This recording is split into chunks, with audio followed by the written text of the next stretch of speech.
भरपूर दिवस झाले वांग्याची भाजी खाल्लेलीच नव्हती, म्हणून आज वांग्याची भाजी खायची खूपच इच्छा झाली.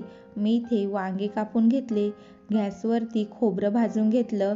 एका मिक्सरच्या भांड्यामध्ये काळं मिरी, लवंग, खोबरं, लसूण, अद्रक, मिरच्या, कांदा आणि कोथिंबीर घालून हे बारीक वाटून घेतलं. गॅसवरती कढईमध्ये तेल घालून तेजपत्ता, कांदा घालून सगळं 1 मिनिट भाजून कढीपत्ता घातला आणि अर्धा चमचा लाल तिखट मसाला घालून वरून वाटण घातलं.